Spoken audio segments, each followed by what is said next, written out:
سلام، حالتون چطوره؟ امروز میخوام راجع به یه موضوع خیلی مهم و جنجالی باهاتون صحبت کنم. اگر یک خانم میل جنسی نداره، مقصر کیه؟ خودش مقصره یا همسر؟ اول همین الان که اینو گفتم فکر کن و نظرتو برام کامنت کن و بعد تا آخر ویدیو رو ببین که بهت بگم واقعا کی مقصره. شاید اگه همینجوری سطحی نگاه کنیم یه سریا بگن خب معلومه زن مقصره، سرد، مشکل داره. یه سری هم بگن خب آقا مقصره که نمیتونه خانومش رو برانگیخته کنه. اما ما تو این ویدیو میخوایم ببینیم واقعا کی مقصره و چجوری اینو حلش کنیم. چون اینکه حالا مقصر کیه مهم نیست. الان من فهمیدم اصلا مقصر منم. خب بعدش چی؟ مهم اون راه حل است که چطور با این مشکل غلبه کنیم. پس تا آخر ویدیو رو حتما نگاه کن. میل جنسی یا همون لیبیدو یعنی تمایل ذهنی و جسمی به رابطه جنسی و لذت جنسی. این توی خانم ها و آقایون خیلی متفاوته. کلا میل جنسی یه چیز تک‌بعدی نیست. یعنی اینجوری نیست که من بگم مثلا من کلا میل جنسیم زیاده یا من میل جنسیم کمه. ما همچین چیزی نداریم. میل جنسی مخصوصا در خانم ها خیلی تحت تاثیر عوامله. معمولا به خاطر تغییرات هورمونی تو زمانهای مختلف سیکلشون، تو زمانهای مختلف در یک ماه میل جنسی تغییر میکنه. برای خانوما خیلی هم تحت تاثیر محیط و حالات روحیان. شاید یه خانوم حتی با یه جمله عاشقانه تحریک بشه، با یه نگاه عاشقانه تحریک بشه، در حالی که شاید ما اینو در یک آقا نداشته باشیم. برای آقا شاید نیاز باشه حتما به لمس، به تحریک، ولی برای خانم ها معمولا اینطوری نیست و خیلی سریعتر برانگیختگی براشون اتفاق میفته و میگم زمانهای مختلف در یک ماه خیلی متفاوته حالاتشون. میل جنسی الزاماً قرار نیست با رابطه پیش بیاد. ممکنه حتی فکر کردن به یک رابطه باعث بشه که شما تغییرات هورمونی درت اتفاق بیفته یا میل جنسیت زیاد شه. ممکنه حتی با نگاه کردن به یک فیلم این اتفاق بیفته. پس فکر نکنید که میل جنسی اینطوریه که حتما من باید در موقعیت سکس و رابطه قرار بگیرم که تحریک بشم، میلم زیاد بشه، بخوام نزدیکی کنم، بخوام سکس کنم. اینطوری نیست. ممکنه این برانگیختگی در من با حتی یک اتفاق کوچیک هم پیش بیاد. اما مهمه که بدونیم چه عواملی میل جنسی رو کم میکنن. اولیش تغییرات هورمونیه. 2 تا هورمون مهم تو میل جنسی خانم ها داریم، استروژن و تستوسترون. اگر اینا کم بشن میل جنسی هم کم میشه. در بعضی از بازه‌های زندگی به صورت طبیعی این هورمون کم میشه. تو بارداری، تو شیردهی، تو یائسگی، زمان زایمان، حتی مصرف بعضی از داروها میتونه باعث بشه این هورمون کم بشه و میل جنسی کم بشه. داروها هم مثلا داروهای ضد افسردگی، داروهای ضد تشنج، داروهای ضد بارداری، اینا همه داروهایی هستن که میتونن میل جنسی رو کاهش بدن. یه سری از بیماری ها هم میتونه باعث کاهش میل جنسی بشه. یکی از شایع ترینشون در خانم ها همون تنبلی تخمدانه. تنبلی تخمدان به خاطر تغییرات هورمونی که ایجاد میکنه میتونه باعث کاهش میل جنسی بشه. ولی حتی تیروئید، حتی کمخونی، اینا هم میتونن باعث کاهش میل جنسی بشن. درد یا ناراحتی جسمی هم میتونه باعثش بشه. حالا از ناراحتی‌های شایع مثل کمردرد و پادرد. یه خانومی اینقدر کمرش درد میگیره زمانی که میخواد تغییر پوزیشن بده یا حتی توی یک پوزیشن قرار میگیره، این درده باعث میشه نمیتونه راحت باشه، نمیتونه خوب نزدیکی بکنه و این احساس رو سرکوب میکنه، باعث کاهش میل جنسیش میشه. یا چیزای مهمتر مثل خشکی واژن. خشکی واژن خب باعث میشه که نزدیکی دردناک بشه و میل جنسی رو کاهش میده. عفونت‌های مکرر، اینا هم میتونه باعث کاهش میل جنسی بشه. و یه مشکلی هم که خیلی میتونه باعث کاهش میل جنسی بشه، خستگی، کمخوابی، استرسه. همه اینا میتونن بدن یک خانم رو جوری تحت تاثیر قرار بدن که باعث کاهش میل جنسیش بشن. بعضی وقتا هم که مشکلات چیز دیگه ایه. مثلا فشار کاری و مالی اینقدر روی یک شخص زیاد میشه که انقدر ذهنش رو درگیر میکنه که دیگه اجازه ترشح هورمون و تحریک شدن اون خانم رو نمیده. من گفتم حتی با یک نگاه یه خانم میتونه انقدر هورموناش به هم بریزه که به حالت اوجش برسه، ولی فکر کن انقدر ذهنش درگیره که اصلا نمیتونه توجه بکنه، نمیتونه نگاه کنه به چیزی، نمیتونه به چیزی به جز مثلا فشار مالیش فکر کنه. یه مشکل مثلا اختلالات روانی، مثلا کسی که قبلا مورد سوء استفاده قرار گرفته. حتی خیلی وقتا این شایع توی زوجینی که حالا خانم ها و آقایونی که قبلا رابطه جنسی دردناک کسی رو حتی دیدن، اون ترسه، اون استرسه، اون اضطرابه باعث میشه که اینا میل جنسی خودشون سرکوب بشه. یکی از مهمترین اتفاقاتی که میتونه باعث کاهش میل جنسی در یک خانوم بشه حمایت نشدنه. خانومی که احساس بکنه احترامش حفظ نمیشه، مورد حمایت قرار نمیگیره، معمولا تمایلی به برقراری رابطه نداره، معمولا میل جنسیش خیلی کاهش پیدا میکنه. خانومی که احساس میکنه دوست داشته نمیشه، تمایلی هم به برقراری اون رابطه دیگه نداره. بعضی وقتا هم مسئله حتی برمیگرده به ترس. اینقدر خانم میترسه نکنه باردارشم، نکنه الان مثلا من خیلی هاتم شوهرم ناراحت شه، فکر کنه من این کاره بودم، من خیلی بلد بودم. همین فکرها، همین ترس از قضاوته هی باعث میشه که یک خانم خودش رو سرکوب کنه. حتی باورهای غلط فرهنگی. یه خانم فکر میکنه آقا وظیفه منه که هر زمان همسرم خواست خودم رو در اختیارش قرار بدم، حتی اگه اون موقع خودم نخوام، میل نداشته باشم، توان نداشته باشم. و این اتفاق فکر کنه هی تکرار بشه. تو دوست نداری رابطه داشته باشی ولی اینو وظیفه خودت میدونی، حس میکنی این به تو تحمیل شده، این کاریه که تو باید انجام بدی و وارد رابطه میشی، رابطه برقرار میکنی، رابطه‌ای که دوست نداری. شما لباسی رو که دوست نداری وقتی میپوشی، وقتی آرایش نمی‌کنی، به خودت نمیرسی، روحت خسته میشه، روحت آسیب میبینه. حالا فرض کن مثلا رابطه‌ای که دوست نداری، روزی که دوست نداری، روزی که خسته‌ای، میری رابطه برقرار میکنی، خب داری به بدن خودت آسیب میزنی. این ناراحتیه باعث میشه که هورمون‌ها اونطوری که باید ترشح نشن و همه اینا باعث مشکل در رابطه جنسی و کاهش میل جنسی میشه. یه مشکل دیگه هم که هست اینه که خیلی وقتا این یه باور غلطه که همه فکر میکنن میل جنسی آقایون باید بیشتر از خانوما باشه، در حالی که واقعا خیلی وقتا خیلی خانوما هستن که میل جنسیشون بیشتر از آقایونه و به خاطر این فکر غلط مثلا خانوم فکر میکنه که همسر من 2 بار در هفته از من رابطه میخواد، اگه یه بارم من بگم میخوام بشه 3 بار، الان میگه این چقدر میلش زیاده، خیلی بده. اگه مثلا اون 1 بار در هفته میخواد، منم باید همون 1 بار رو بخوام، نباید بیشتر بخوام. چون اون وقت الان من نباید میل جنسی بیشتر از شوهرم باشه، نباید یه خانم میل جنسیش زیاد باشه و اینا باز دوباره خودشون رو سرکوب میکنن. ولی اون چیزی که مهمه اینه که این مرده که در برگردوندن حس و میل خانومش نقش داره. باید ببینه کجای راه و اشتباه رفته.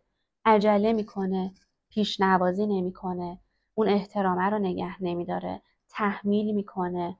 خانوم رابطه نمیخواد مجبورش میکنه. تو رابطه اونجوری که خانوم میخواد رفتار نمیکنه. خانوم رمانتیک میخواد، آقا خشنه. یا حتی برعکس، شاید خانومی تمایلاتش این باشه که خیلی رمانتیک رابطه پیش نره ولی همیشه داره اینجوری پیش میره. با همسرت صحبت نکردی ببینی که چی تو رابطه دوست داره؟ مشکل اینجاست، همینه که تو با همسرت صحبت نکردی و نمیدونی تو رابطه اون چی میخواد. معمولا راه حلاش برمیگرده به اون پیدا کردن مشکله. مثلا مشکل اینه که پیش‌نوازی نیست، پیش‌نوازی به رابطه اضافه بشه. مشکل اینه که مثلا خانم خشکی واژن داره، خب میاد بهش دارو میدیم، این مشکل برطرف میشه.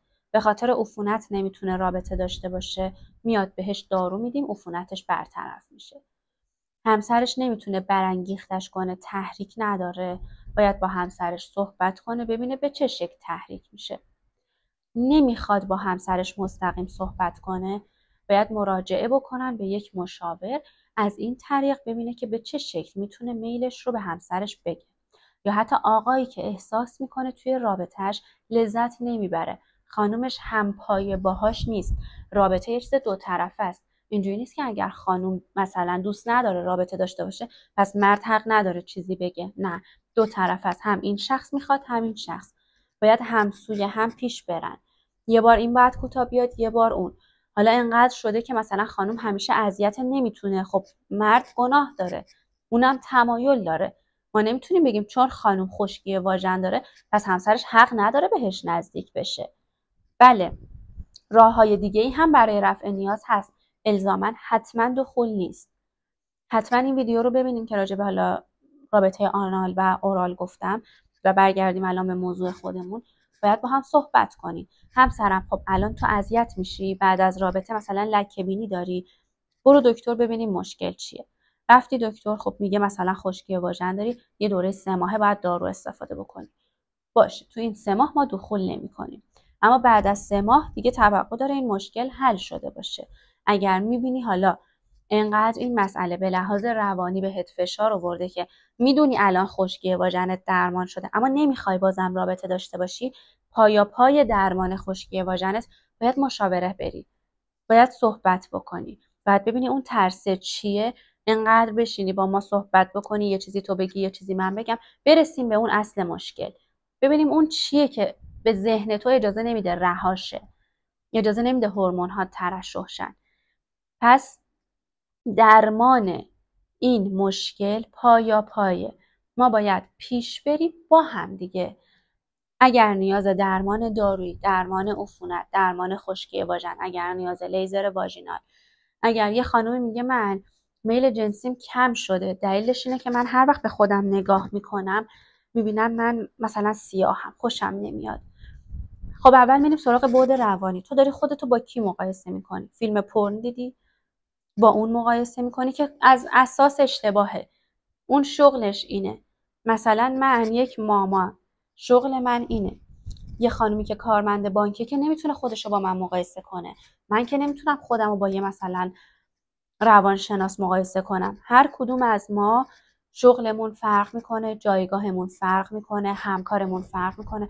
شاید من همیشه برم سر کار همینجوری با همین لباس، من مامام همه خانومن. اونی که کارمند بانکه باید با لباس فرمش بره چون اونجا اونو میطلبه. ببین پس همینطوری که تو مسئله کاری ماها با هم فرق میکنیم، اونا هم همینه، شغلش اونه. من به عنوان یک ماما باید به ظاهرم برسم که مثلا مریضی که میاد پیش من نگه وای این چیه میترسم از قیافش. اونی که بازیگر فیلم پرنه باید به ناحیه تناسلیش برسه چون از این طریق درآمد داره. تو نباید خودتو با اون مقایسه کنی. تازه به علاوه این که رسیدگیشون به کنار پر از افکت و فیلتره، همش که واقعی نیست.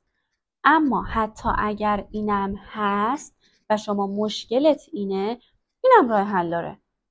ما هیچ وقت به یک خانم اجبار نمی کنیم تو باید همینجوری که هستی بمونی. شاید خانم اصلا خودش دوست نداره.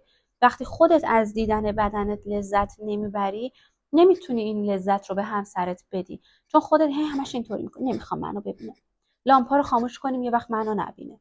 شاید اون اونطوری لذت میبره. شاید اصلا خودت اگه لامپا روشن باشه و اعتماد به نفست برگشته باشه، لذتت بشه اینقدر برابر بیشتر. پس باید اون مشکل روانیه رو حل کنیم، ببینیم چی شده، چی باعث شده. در کنارش اگر نیاز به درمانی هست اونو انجام بدین. شاید نیاز باشه وایتنینگ بیکینی بکنین سفید شه. شاید مثلا خانم احساس گشادی واژن داره، نیاز باشه اونو برطرف کنه. شاید نیاز باشه لبیاپلاستی کنه. نیازی که من میگم منظور نیاز درمانی نیست. من برای درمانی نمیگم شما برو مثلا تایتنینگ کن، واژنتو تنگ کن. برای بود روانیش میگم.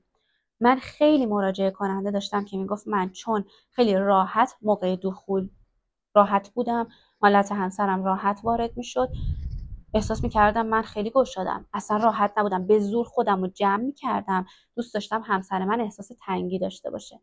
خب کسی که اینقدر ناراحته باید بره تایتنینگ کنه، این مشکلش رو حل کنه. خب چرا نکنه؟ این اصلا یه بخشه، اینم حتی بود درمانی داره.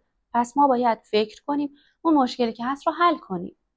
شما میتونین به رابطتون تنوع بدین. معمولا تنوع در رابطه میتونه باعث بشه میل جنسی افزایش پیدا کنه.